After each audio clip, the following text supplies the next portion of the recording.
Ready start. सभापति महोदय, प्रतिदिन छोटी मोटी झड़पें होती रहती हैं। हमारी फौजें बड़े उत्साह से उनके मुकाबले में खड़ी हैं। उनके हौसले बहुत ऊंचे हैं, लेकिन हमारी सरकार का भी यह कर्तव्य है कि उनके हौसले को कभी गिरने न दें। उन्हें हर तरह की सुविधा प्रदान की जाए, जिससे उनका आत्मविश्वास बढ़े।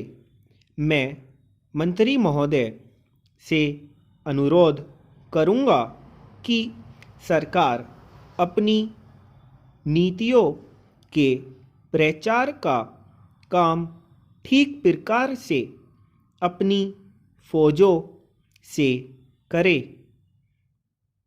उनको अच्छे अच्छे हथियार दे।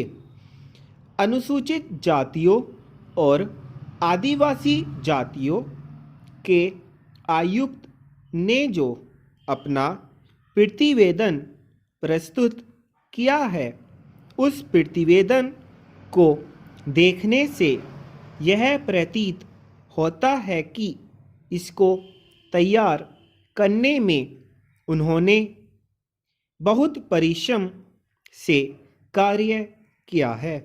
इसके लिए मैं उनको और उनके सहयोगियों को धन्यवाद देता हूँ।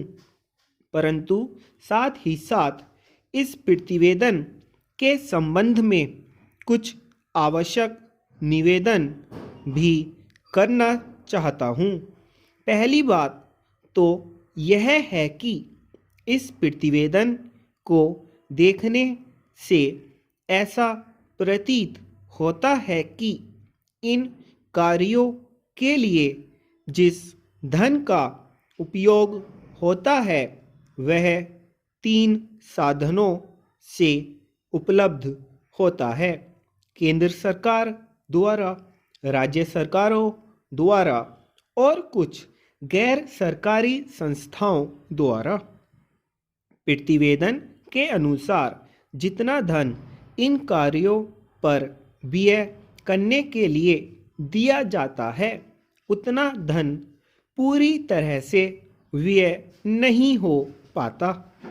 मैं यह नहीं कह सकता कि आवश्यकता से अधिक धन दिया जाता है या कार्यकर्ताओं को वह धन प्राप्त ही नहीं होता, जिसके कारण से वह बिना खर्च हुए बच जाता है। मैं तो यह चाहता हूँ कि जितना धन दिया जाता है, उसका पूरा उपयोग हो और आयुक्त को यह न कहना पड़े कि इस कार्य के लिए जितने धन की आवश्यकता थी, उतना धन नहीं मिल पाया और विवश होकर हमको उस कार्य को बीच में ही रोकना पड़ा। जहाँ तक राज्य सरकारों का संबंध है, बहुत सी राज्य सरकारें अभी तक इस कार्य में असावधानी से काम ले रही हैं और इस कार्य को उपेक्षा की दृष्टि से देखती हैं। आयुक्त ने इस बात की शिकायत की है कि बहुत सी राज्य सरकारों ने अनेक पत्र भेजने के बाद भी अभी तक अपनी रिपोर्ट नहीं भेजी है।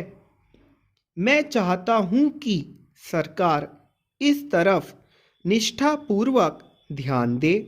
राज्य सरकारों पर दबाव डाला जाए कि वे इस दायित्व के प्रति सचेत हों और आयुक्त को उनके कार्य में पूरा सहयोग प्रदान करें। स्टॉप।